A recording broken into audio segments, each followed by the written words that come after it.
Hey guys, thanks for checking out the Bucked Up Podcast. If you don't mind hitting the like, subscribe button, we have new episodes coming out every Monday, Wednesday, and Friday. Thank you guys so much for checking it out. This episode is sponsored by Exotic Roots Hydro, which I have to give a huge shout out to. They are a huge supporter of the podcast, and I'm really happy to be working with them. If you're ever in Rochester, New York, and you need to learn about any of your hydroponic needs, go to their shop. You can follow them at Exotic Roots Hydro on Instagram. Shout out their whole team. They have an amazing venue space. They're going to be putting on tons of events. Just make sure to follow Exotic Roots Hydro on Instagram. And if you're ever in Rochester, definitely stop by. Let's get back into it. It was at this moment that he knew. He bucked up.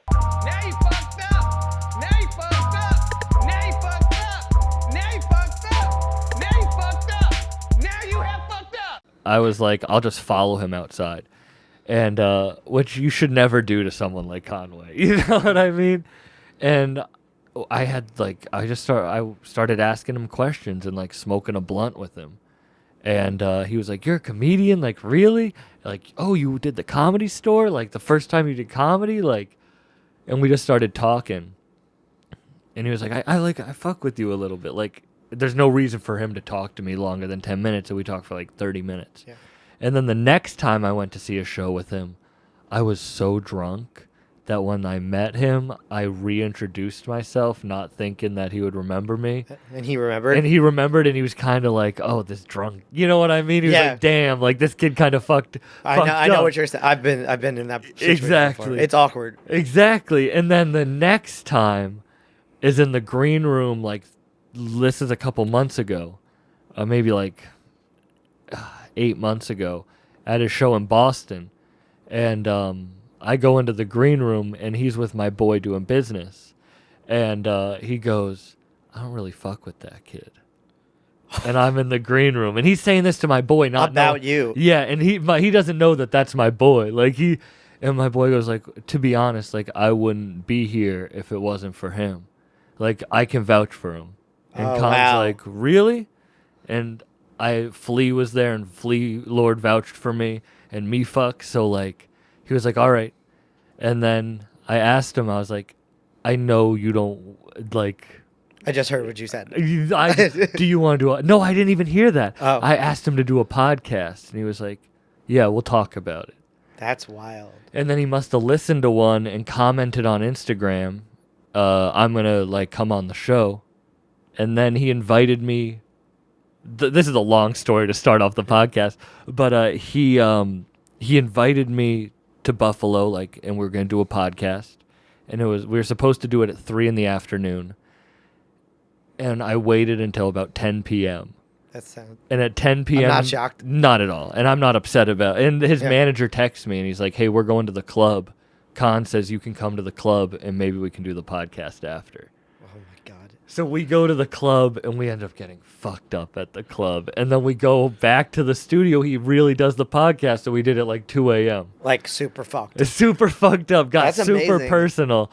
But, like, that's the whole story of my, like, so cool. relationship with Con. That is very, very cool. All That's from sick. that, like, one conversation in the beginning. What was your, like, introduction into everything? I know you said you interned for Seif and Rosenberg, but, like, how did you get that? What was your intro?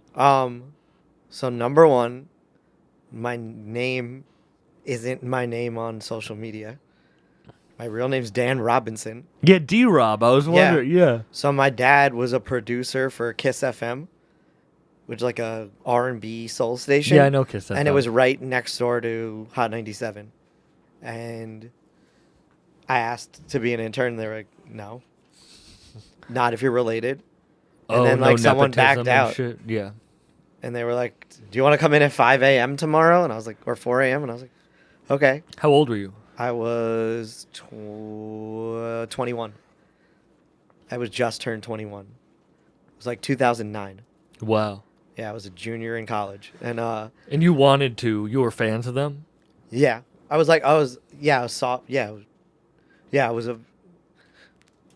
they were brand new. So like I didn't really know that much, and I was going to school in Connecticut, so it's not like I heard it a lot. Oh, so you just wanted an internship. I just wanted to. at the I like radio hip hop station. music.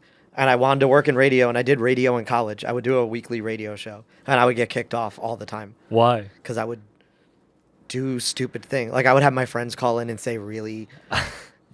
The kid who managed the radio station was my roommate, but we didn't like each other. So my friends would call in and say really shitty things about him and put on like accents and stuff. And I also would try and like think of funny things to do. And like, I think the worst thing it wasn't even that bad, but like, I guess when you realize that like it goes off a mile of the campus, I went to University of Hartford. It was going into my senior year, and Michael Jackson had just passed away. And R. Kelly, the first week of school, announced that he was going to do a collaboration album with him. And I just said to my friends, I was like, let's think of the top 10 album titles that it would be for those two together. And within 5 minutes of saying them, they switched it to autoplay. And I wasn't allowed to do the radio anymore for like 3 weeks. And some of them were like B-sides for the Wii-sized. Or like Chocolate Factory 2, Double the Trouble, half the age. Like stupid shit like that. Yeah, but getting you kicked off. There's like certain things that I can remember really fast. And Yeah. that's one of them because it's just so stupid. That's so fun. So But- you get the internship. Yeah. And it was like my first time ever being an intern or doing anything like that. But like I was so into it and like eager. Sorry.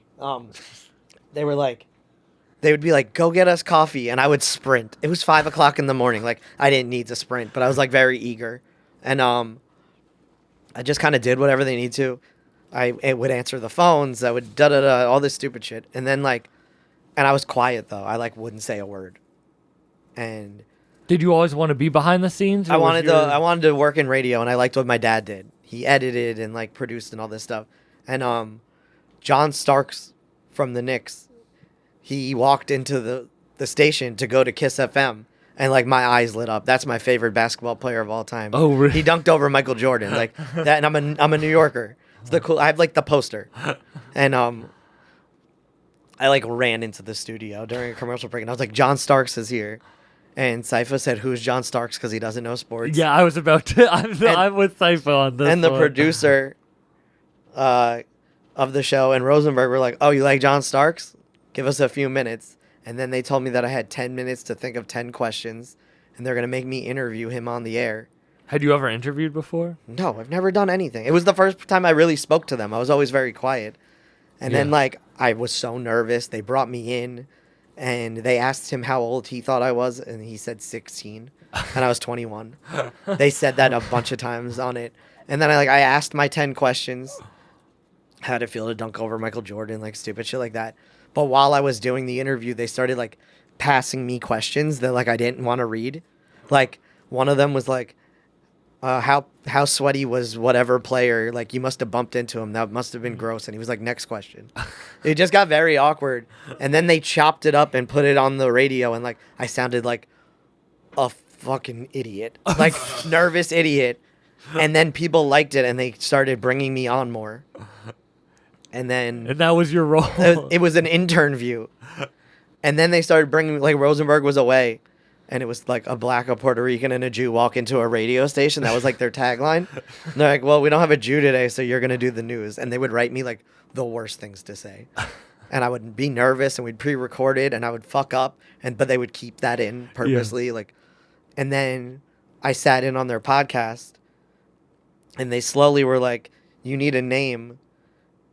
Your dad's name is Billy. You're like Billy Jr., Billy June. and And now there's so many people that don't know what my name is. People think my name is Billy, and like my name isn't Billy. Yeah, I did. My name's Dan Robinson. You say it like it's something you need to get off your chest. No, because it's weird. 'Cause, like I my meet people. goddamn name There's is so not many Billy people June. that don't know that my name. Like people, like there's people that are like, why'd you just call him that, or why'd you call him Dan? People get confused on both sides of things. Yeah, But and that was 12 years ago. yeah, and then I started doing their podcast with them.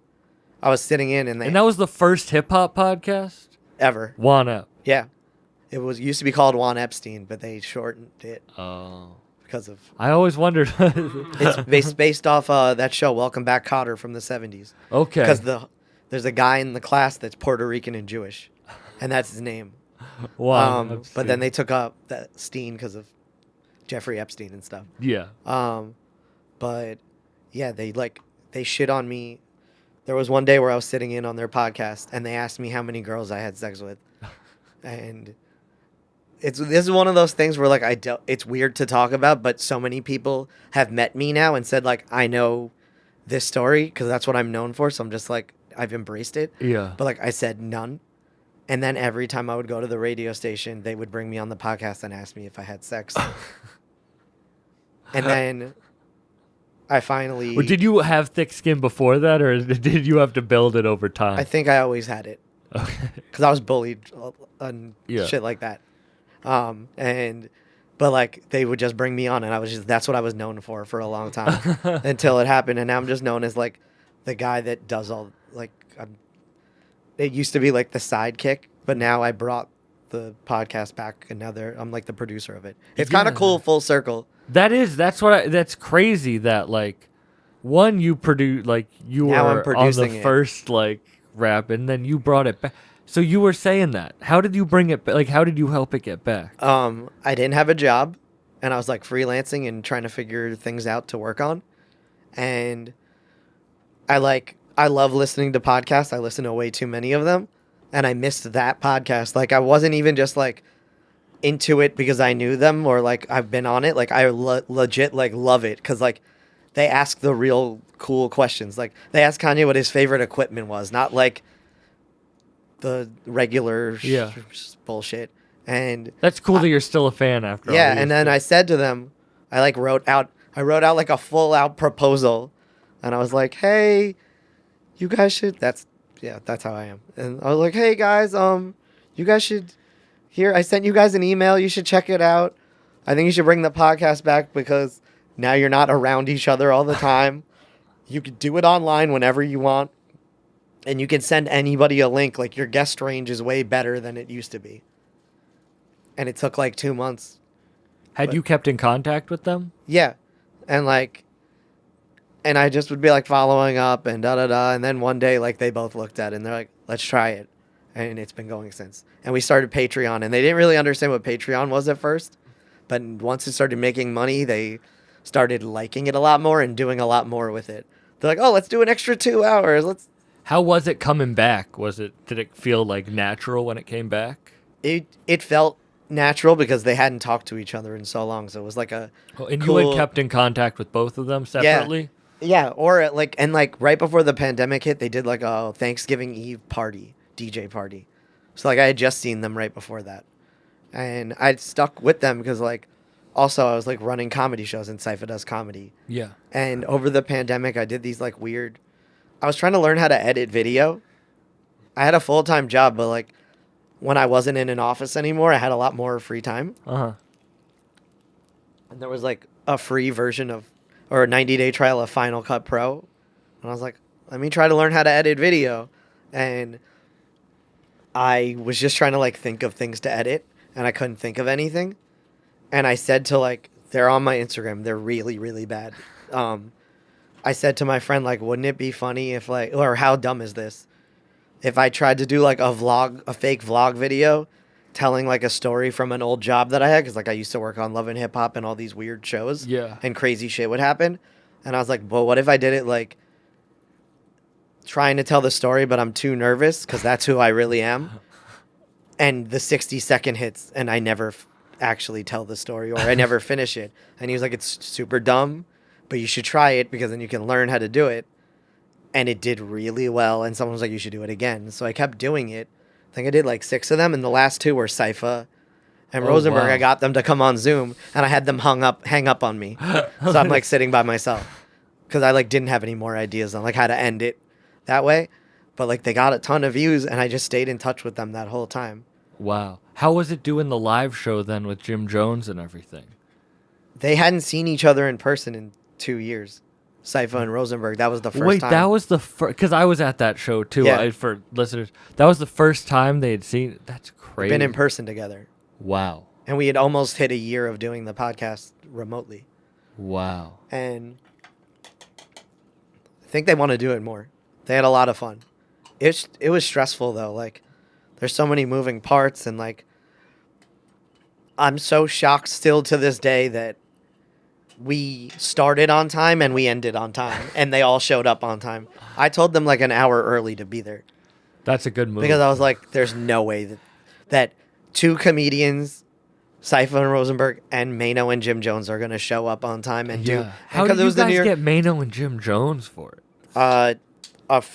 Their PR person is the same person. Oh, okay. But it was crazy because like it was the middle of the New York Comedy Festival, and there was another podcast after us, so like we had to be done at that time, and I was like stressing about that, but it ended up working out. yeah, you and- don't really get to enjoy it. When Oh, you're I didn't alive. enjoy it at all. But then I went back and listened to it and watched it, and I really enjoyed it. That's awesome. And it was cool because like I got to pick people that I liked on the other end of the spectrum of like I got to like pick comedians to like mix up with it. Yeah. Because we do have comedians on the podcast a lot, but we were like trying to figure out like who would be good for a live one. Ricky's with one of rapper. the funniest comedians. Like, I was on he's- the phone with Seifa and we were like trying to figure out like who's gonna work and who's not. First, it was supposed to be Jared Freed. okay, he's super funny too. Really, I don't know if it would have worked though. No, I don't And then think it would have worked. We replaced him with Reggie Conquest, who's like amazing. Yeah, and he didn't give a fuck. Yeah, he said some things where I was like, we might be in trouble. That's crazy though. Like when you got the internship, like you wanted that internship, so you wanted to be in radio. And I'm like a music nerd. Like I love finding music early I do and too. sending it to people. And Yeah. I did like a college radio show, and I was like always playing stuff. Like if something came out an hour before, like I would download it onto my iPod and like put it on. Like I'm really into music, and like it's weird because like my musical tastes have changed so much since I was like younger Yeah. to now. Like I still listen to everything, but like I've definitely like changed. I've kind of realized that everything connects in a weird way. Mm-hmm. Like my dad brought me up listening to punk rock music. Okay. That's like all I listened to. And then like I slowly started listening to hip hop music. Who were the first like hip hop artists you were listening to? I loved Busta Rhymes. And then like Tribe Called Quest and like things like that. And then I'm older. I'm like 34. So like I like Nelly. That's what I was listening to like all, but like Busta Rhymes was like Nellyville's a Busta great Rhymes album. like I don't give a Dangerous and fuck. like all Yeah, I that. That love was it. like because I was watching MTV Mhm. and all that. And then like I slowly started listening to more like rock music, like indie rock music, and then like I grew up listening to Outkast. Yeah. But then I started listening to like more rock music, but still listening to hip hop music. And then lately it's been a lot of like soulful R&B, like folky music.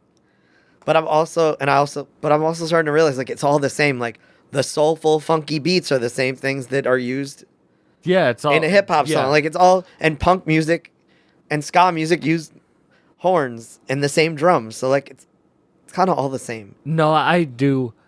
So Not all the same, but you know what I mean? Like they interweave in certain ways. no, I totally agree. But did you think like when you started, did you think this is what you were going to be doing? Like what was your plan? What did you want I just wanted to work with music? with and- music and entertainment, and I loved comedy. I remember like, this is crazy to say out loud, but like I remember I used to come home from school and like VH1 and Comedy Central were the same channel. Sorry, I touched the mic. And Comedy Central would go till 5 and then it would switch to VH1.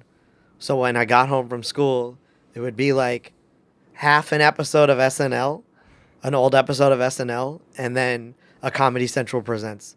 And I would watch that when I got home, and then it would switch to VH1. And like my dad always let me watch, like he would like record SNL for me and like bought me the tapes. Yeah. And I like always loved stand-up comedy. So like, and then when I met Seifa, it was even better because like he does both, and they both did both on the radio show. They tried to like combine, and I always liked that mentality. So like even now that I run shows, comedy shows, our show's called Make It Clap. My friend and I, Tiana, my co-producer, we thought of the name. We went through every album that we loved. And we were like, what's funny that could work for hip hop and comedy? And we're both like early mid 30s. And we were like, make it clap like Busta Rhymes. And that's like, we start off every show that way. And like, our logo is like the word make it clap with an ass. Yeah. And like, that's like what our. But you've been able to create that. Like, you got the internship. But we kept. Yeah. But... And she also used to work with Sypha. So that's how we like met each other. So we like kept that same mentality of like mix it together. And like, whether we hire a DJ or like I'm not a DJ, but I can play music sometimes. I can put on a good playlist and I can download some instrumentals. Like, we make sure like hip hop and is involved at some point. And like a few weeks ago, or a few months ago now, I hit up Nems and I got him to come to our comedy show, and he roasted the whole crowd. Oh, I was talking to Nems about that the other day. I was with him. I met Nems before any of that. So he's the best. You got him to do comedy. Yeah, and I don't know if he told you the story, but it did not, like, that wasn't supposed to happen. Yes, so can you tell me the story?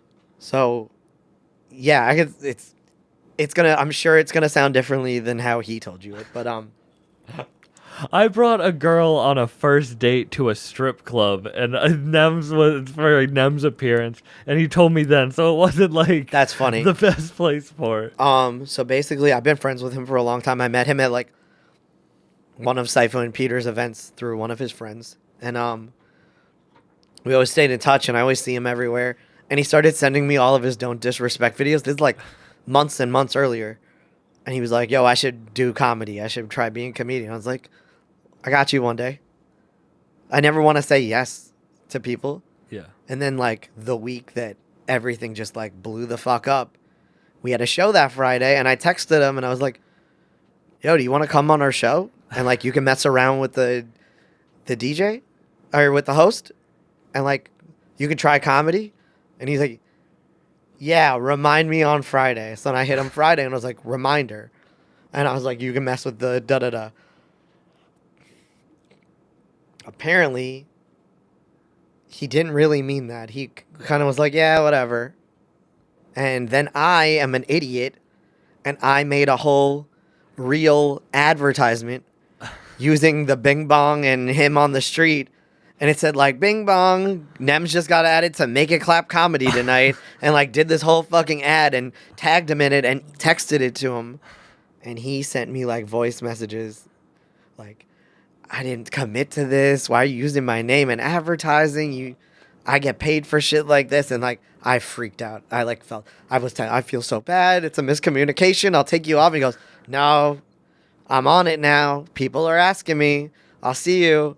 And then he got there and he was really nervous and he had such a good time. And I like apologized to him and he was like, don't worry about it. I'm glad I did it. Oh, that's And it cool, ended up though. working out.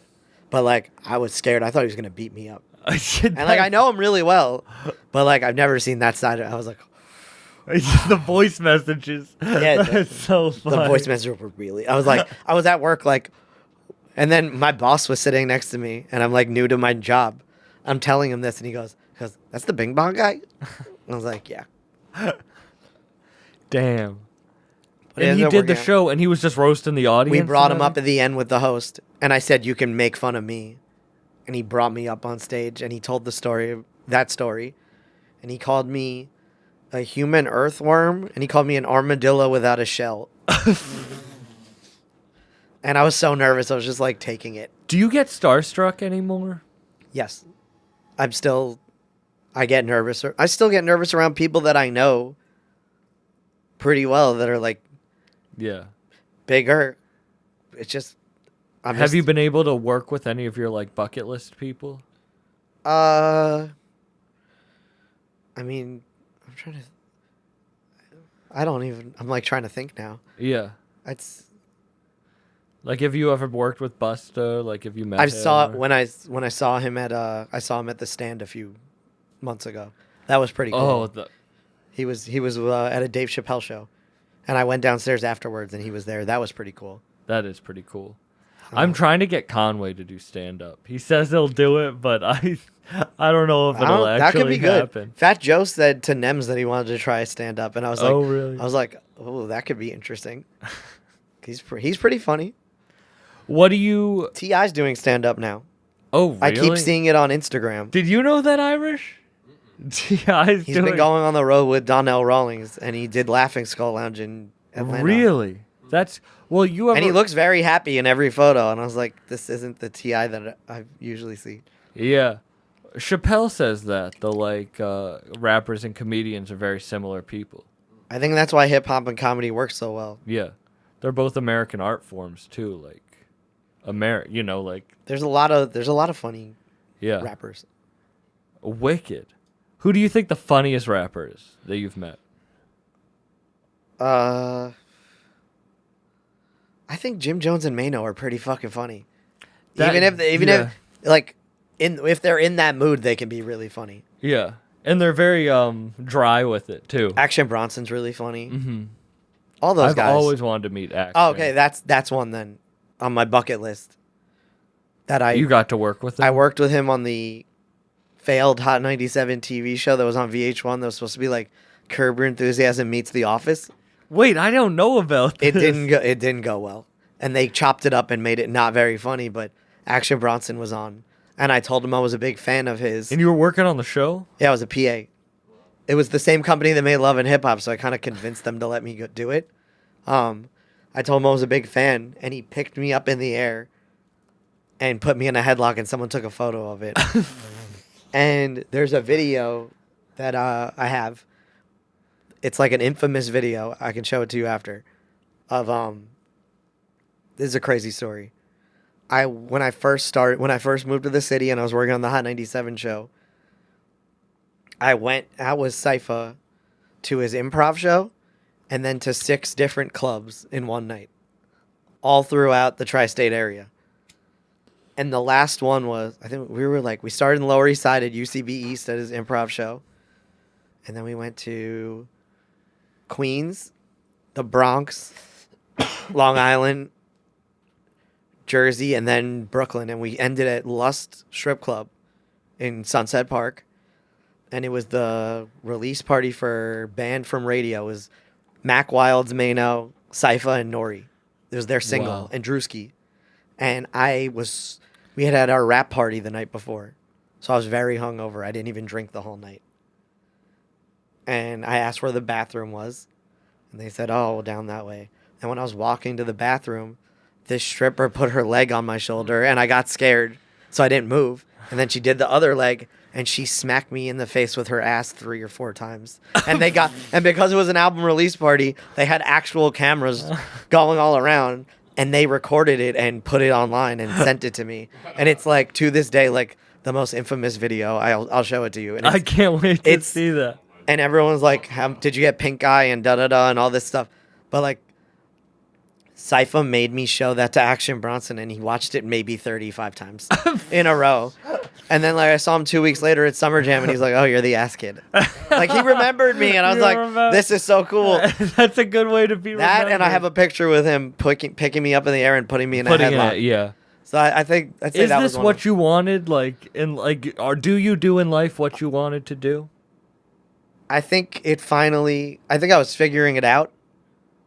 I was like PAing for so long and I tried doing like production coordinator, talent coordinator, and slowly now I've think I figured out the lane of I like doing both hip hop and comedy stuff, but running stand-up shows and booking them are really fun, even though it's very difficult. And I love doing the podcast stuff, and now I have a full-time job, and I'm working on all these sneaker shows for Soul Collector and Complex, and it's a cool balance in between, because I also really love sneakers. So it's cool to work on that stuff. But we do this show called there's a bunch of shows. Have you ever heard of the Caffeine app? They No. do battle rap and stuff and No. all that. So it's an app for live streaming. So I'm working for that on there. So one show is a sneaker unboxing show. That's what I did today. Oh, wow. And this her name's Brianna. She's fucking awesome, and she knows everything about sneakers. She opens each one and says, Then we do one that's a sneaker bracket. So like, it'll be like sneakers based on cartoons, like stuff like that. And then we do a few more. But the coolest one is, it's called Sneaker Battles, and Smoke Dizza hosts it. Oh, I have heard of that. And so the first episode we got to do, it was Styles P and Havoc. And so we think of 7 categories, like best red carpet shoe, and then they bring 7 pairs of sneakers, and it's live streamed, and the audience is the voters, and they're commenting. And it's so much fun. Who do you think has the best shoe collection? That's tough. I had to watch every single episode to like research to help with the show. But it's been cool because, like, slowly but steadily, they're like, do you know anybody that's a sneakerhead? Who would you suggest? And, like, we're starting, like, I feel like I finally, like, hit a spot where, like, you're like, oh, what comedians? And you said you're friends with Sam J. Yeah. I suggested Sam J.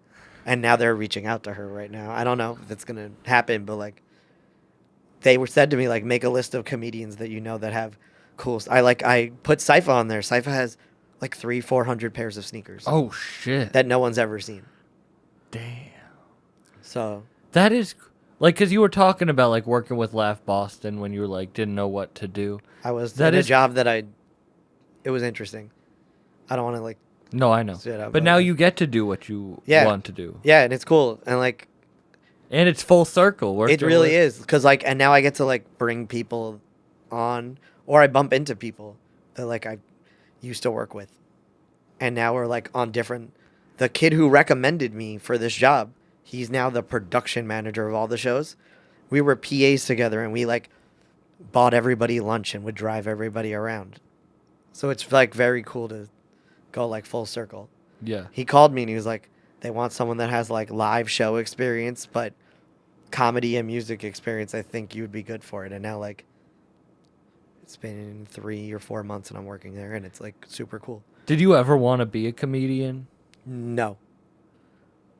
You Everyone's always told me my whole life, you're not funny. Same with me. But you always wanted the behind the scenes? Yeah. But like now you do get the spotlight. Every once in a while. Like, I'm fine with that little jump on and for a few minutes at a time. Because when I feel confident, I'll jump in for a second. Yeah. Or I get put on when I'm uncomfortable and they know it's going to work. Because when I asked you on the podcast, you were like, I'm the guy that they shit on. Like, that's the like, this is a very different kind of podcast. Like, your producer just chimes in every once in a while, but like, it's not like most podcasts, like the producer is like a main character, and most of them, it's not usually, it's like like they mess with them. Yeah. And like, that's me. I like have thick skin and I'm like just ready to get messed with. And you've been doing it for 12 years at this point. Yeah, on and off, yeah. Yeah. But even like when I'm out with comedians, like I can't say anything or wear something without getting like something said to me. Like right now, like they told me that I need to stop wearing plaid shirts because all I need is a MAGA hat and I would look like a lumberjack. And I was like, I need to go to the barber. That's why you were like, I need to get the haircut, but you came on today. Yeah. In general, I needed to do it, but like, I was like, oh no. That's cool that you embraced it, because you said you got like bullied as a kid and stuff. Yeah, well, it was always short and nice. Yeah. Not like, I'm not someone who like fights with people. Yeah. I was just there and very shy, and I feel that people too. took advantage of it, mm-hmm. of like niceness and stuff, and like there's a lot of like things that I like, and I grew up in like a very like weird town of like, it was like a mafia town, not a mafia town, but like there's definitely underlyings of that. It was like the Jersey Shore of Westchester, if that makes sense. Mm-hmm. So like I'm 34. The Jersey Shore TV show came out in like 2009. My prom photo, I'm not in it. Like, that people that I know are in, it looks like the Jersey Shore in 2006. I didn't go to my prom either. I went, but I wasn't with those people. But there's photos online where it literally looks like the famous show. Yeah. years earlier. But it's in Westchester. I skipped my prom to go to a Bill Burr show, and I ended Really? up getting to meet him. Yeah, I went to a comedy show after my prom. I don't remember any of it because like it was a crazy time. Yeah, that's something I really. I hope this comes across as good to people listening to it, but it's like being a comedian and hanging with rappers, and I love that everyone's just the same. Like, I love how nice people are and how they want you to win, and that, like, if you're doing what you want to do, like, it's really cool. Like, I feel that way too. There's Even with much- comedy too. yeah, there's way less dicks than you'd expect, or at least that I've dealt with. Yeah, no, Then- I'm with hip hop especially. Mm-hmm. Like the reason I even know about you, 2 different people told me about you, and like you have to reach out to him, and I did. But like, and also like, it's nice being around people that are like always more comedy than hip hop, but they do that too. They're all funny, but like, just it never stops, and like even if you're just hanging out, there's always funny things and like observations that like I just like being out all the time. Like Yeah. when I'm sitting at home, like you're in your own head and you're like going crazy sitting at home or have to but like when you're just out with people that are like, they see like, yeah, you're a comedian. Like you see things way differently than I do. And like just being around it is cool in itself. And when you get certain groups of people together, you're like, oh my God, what is going on? Yeah. But it's cool. And everyone's super nice and wants everybody to win. And it's cool watching like people work on things and move up and down, or not down, but like up Yeah. from slow. Some go slow, some go fast. But like it's the same thing as Well, with you hip hop too. I bet that's crazy. But there's for also you. different scenes too. Like there's a very indie hip hop scene. Mm-hmm. There's a very indie comedy scene. Like it's all the same. And they're all kind of intertwined. It's like Yeah. what you were talking about with music. It's like there's so many more similarities that you think. Like I was at the Danny Brown show, Bruiser Thanksgiving, and I Zach heard he started Fox doing there. stand-up. He did. Yeah, I was talking to him about it. We were fucking tripping on mushrooms, and I was talking about That's crazy. him doing stand-up, but like Zach Fox was there. And I like love Zach talking Fox. I love Zach Fox too. Like I love him as a musician. I love him as a performer. I love him as like a comedian, but like him and Sam J, very close friends. And Yeah, like he worked on her show. yeah, and she has that new show coming out with like Langston Kerman and Jack Knight. Yeah, and Zach wrote on that. And now Freddie Gibbs is in it. Oh really? Freddie Gibbs is the Have you ever manager of met the Freddie casino. Gibbs? I haven't, but I heard he's pretty amazing. Yeah. Have you ever done hallucinogens? No, I smoke weed and I drink alcohol, and that's it. I I'm wasn't sure. already too like. This is gonna sound really silly, but like, I know that if I smoke weed, all I need to do is like eat food and it'll go away. Mhm. How I'm feeling, Yeah. I can't control anything else. No, I get what you And I'm mean. like too nervous to do it. And then some people are like, "Oh, but like it might help you." And I'm like, I just don't. No, I wanna feel do what it. you mean. The going out all the time, I feel the same way. Like that's the reason. Like I was a lonely kid. Like I stayed in and played video games all day. Like I didn't go out. Like I didn't have many friends. Like now I like that I can create my life that like Yeah. that I can go out and hang with Yeah. cool people. Like I can do this with you and then I'm going to Philly after this to do a podcast with some really funny Dad Meat? No. Michael Rainey, Oh, and someone Column, brought them up to me like Tim Butterly. Tim Butterly. yeah, Yeah. someone brought them up to me literally 2 days ago. Oh, really? So I'm going to Philly to do that podcast. Like, I like that I can create a life now. Because, like, I don't know how you feel, but, like, when I was a kid, I didn't think I'd be able to do the stuff I do now. No, I didn't either. Like, no one told me that I could live life a cool fucking way.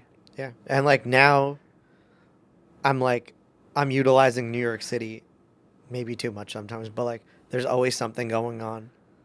And also like I know this sounds silly to say, but like I feel like if you're not out and about all the time, people forget about you. So I try to be out all the time, and like I love going to, like, whether it's a concert or a comedy show or just, even if I'm not watching the show, like, I'm hanging out Yeah. at the place. But I just feel like if you're, like, why not utilize New York City? Like, no one else gets to experience this. That's why I come and I Every travel night. here. There's yeah. something every night. You could go, if you're, like, really good at, like, staying on a schedule, which I don't do as often as I used to, but, like, it's the same thing with a comedian. Like, if you figure things out, like Mark Norman, for example, he does 6 or 7 spots in one night all over the city. Like, my friends live in LA now. Some of them have moved to LA. One of them is, like, such a hip hop nerd. And a comedian. You would love him. You should interview him. He's What's his name? Rob Hayes. That sounds familiar too. Do you know Rob Hayes Irish? But I'll get in contact. he's with him. the best. He said, he goes, I get 2 spots a week at most living in LA. And then he comes to New York and, like, stacks it up. Yeah. It's wild. That's why I want to, like, with this podcast, I started it not knowing anything. Like, we started this, everything I've gotten, it's just kind of like I've tried to figure it out. And I want to come to New York so bad, but it's expensive. So, like, I know. I'm figuring out, like, I live in a lady's house with 3 roommates. yeah. So you understand. And I pay cash under the table. Like, I've been living there 6 years, and it's cheap, and I'm Really? sticking with it. Wow. That's pretty cool. I mean, there's downsides, obviously. Of course. It's not like, but I do it because, like, You love. it's yeah. manageable, and I can live that way. I'm also not home that much. Mhm. I think that if I was home more, I wouldn't be Well, able that's to. the reason that you can go out. You want to go out and all that. stuff. It definitely makes me stay out more. Yeah, but about the being relevant, that's really important because I see people who do podcasts and I see people who do things, but then they take these long breaks, and it doesn't matter how big the guests you get are. To me, at least, I just want to be consistent. Yeah. And, like, it's really cool that I get to talk to who I want to, but people don't realize I release 3 a week and people aren't listening to the other ones as much. Like, Yeah. someone commented on YouTube today, can you talk to people other than Griselda? And I was like, You haven't listened to everything. I have 170 episodes out in less than 2 years. Do you really That's think there's amazing. 170 Griselda members? Like, That's amazing. Also, Thank- 170 in 2 years. yeah. That's insane.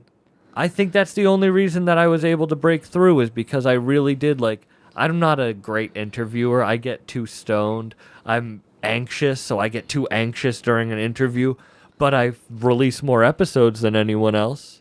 Like, I've done the work of, like, 3 years of podcasting and the time, or Yeah.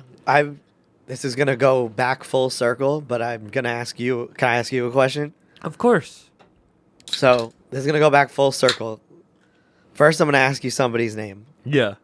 Either way, I'm gonna tell you what happened. But Okay. do you know who Mike Denny is? Denny LaFleur, the producer Yeah. for Griselda. Mhm.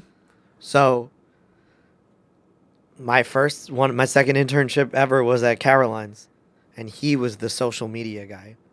We became friends, Really? and he's a really big hip hop head, and he played me Odd Future before it was big. He played me Tekashi 6ix9ine before it was big. He played me Griselda before it was big, and he's a stand-up comedian, and Is he? He was, and he invited me to my first ever bar show that I ever went to, not like a comedy club, and it was him and Nimesh Patel and Michael Che, and most of the people that I know now, and why I'm doing all this, is because he invited me and he introduced me to a ton of people. That's beautiful. Like, It's wild. honestly, my mind, like, And now when I see his name in the Yeah. producer credits, I'm like, this is so cool because he I used to have tell to me. I have to talk to him now. He If he used did to- stand up, like, he used to talk about, like, oh, I did a beat for these people, and like a long time ago. because I love his He wrote work. he wrote the jingle for I think it was Pepto Bismol. He's really cool. Really? Oh, I'll And- message him soon. I need to talk to But him. 'cause he he invited me to this show. And That's like, beautiful. And it's funny because like I met a lot of people through it, but like you're talking about like anxiety and stuff, and, like socializing and stuff. Every time I went to, it was every Monday. It was called New York City Broken Comedy. And like, this was like 2015, 2016. And like, it was, those guys were hosting, which was crazy. Yeah. And like, Michelle Wolf was there. Mark Norman was there. Hannibal was there. Like people, Jermaine Fowler, like people like that before they were like anybody. And, but it was funny because like, I would always bring somebody with me because I was too scared to go by myself. I also had just moved to the city. And, I always brought somebody with me because I was too nervous. But then I would hang out and meet everybody and drink and smoke and whatever. And that's how I became friends with a lot of people. But all because of that.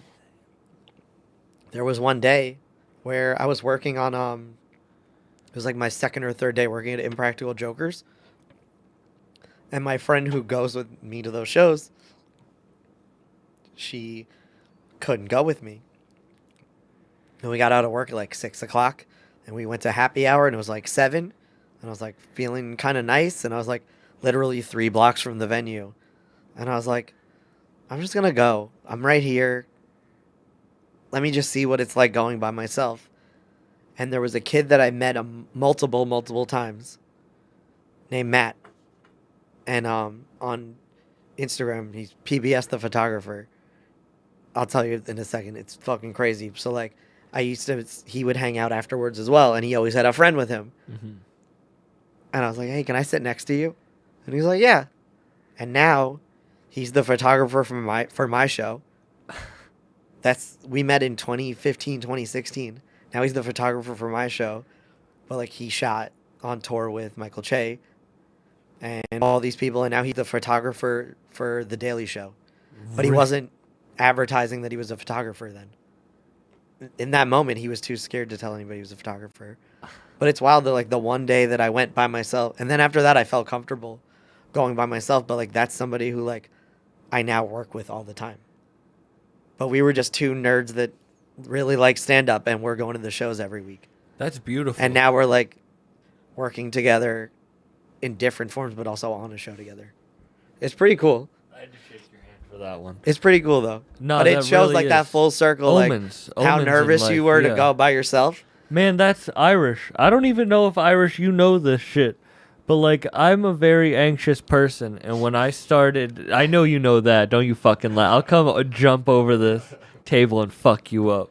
I'm 3 White Claws deep. No, but he had a shirt, a Big J Okerson shirt on at one of the open mics. And I wouldn't really talk to anyone. I would get there really early so I could, like, get early up on the list, you know? And he had a Big J Okerson shirt on, and I talked to you. And, like, we would talk at open mics, even if it was small, but it was just someone that, like, I really wanted to. And then I went through a bad breakup, which helped me start the podcast. And the day after I got broken up with, a friend was going to Irish's podcast.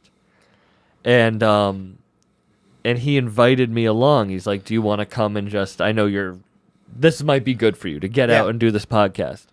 And that was like the first time we hung outside of that. That's crazy. And that friend was also, I've been telling this story about the day before I started my podcast. I came to them with the idea. The day before I started recording, some of my closest friends in comedy all told me not to do the podcast.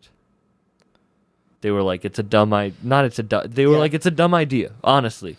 And Thatcher, the person who brought me that first time, was the only person who said do it? You should do it. That's amazing. And I came, and they're now in New York working for some crazy people. And now, like, I get to interview people, like, who I get to. It's when you really trust in people and really do, like, as a lonely person. I was scared to pitch Juan Ep to those guys. Yeah. I wrote a whole proposal. I was like, they're going to say no to me. They're going to say no to me. Yeah. In a million years, I didn't think that would happen. And you got to think about history. You're now a part of it, like hip-hop history. And sometimes the people they get are fucking nuts. Yeah. Sometimes they just do a whole episode where they're like, let's just see who answers the phone. A lot of people don't answer Who's the phone. craziest person who has answered the phone? Mark Ronson. And they were doing a bracket. They were doing a bracket for the anniversary of Nas, Illmatic. They made we made a bracket, and we were like trying to pick the best one. Yeah. And he didn't answer the first time, and then he texted, and they told him, and he called, and in the same episode, they had I had to edit it down. 13 people didn't answer, but Q-Tip and Mark Ronson called back. Those are and it ended up being like even better because the whole bit was like them getting no one answering them, and then like these two answer, and it just turned into like it went from like this is embarrassing to like such these are a the fucking, two coolest people. Yeah. But as like people who I don't know didn't trust people growing up as much, it's cool like when you trust in people and really put yourself out there that it does work. I've definitely put myself out there a lot more than I used to. Like I really, really have. I'm like not. I'm still a nervous wreck and like awkward and have anxiety, but like I've definitely like put myself out there and have done a lot more than I used to. And I think living in the city helps. Being around all the people. And also like you could just get on the train whenever. It's definitely helped. I'm like I just know that I'm like not that far.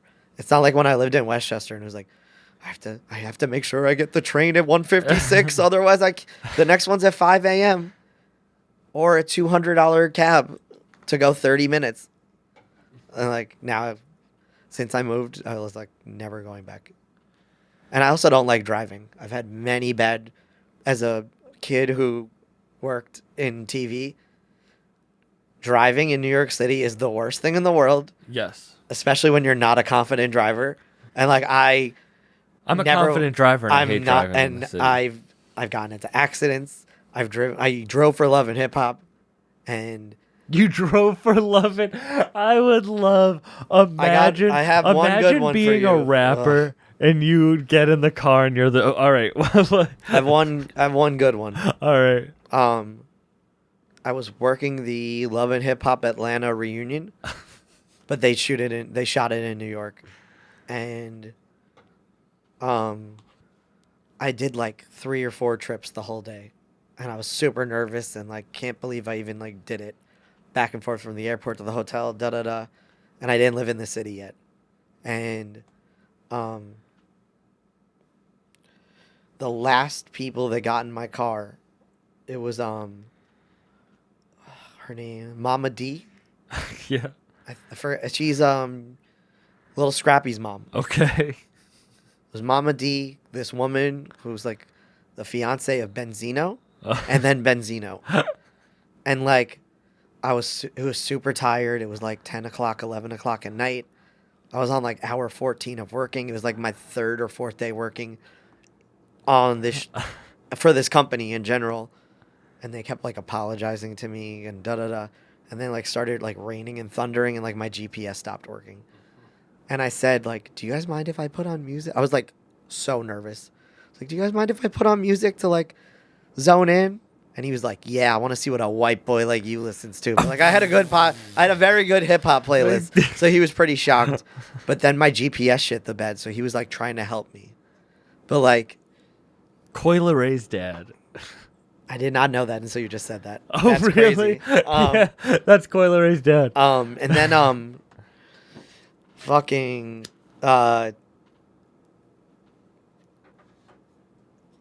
you know, like when you first get off a plane and you like have your phone off.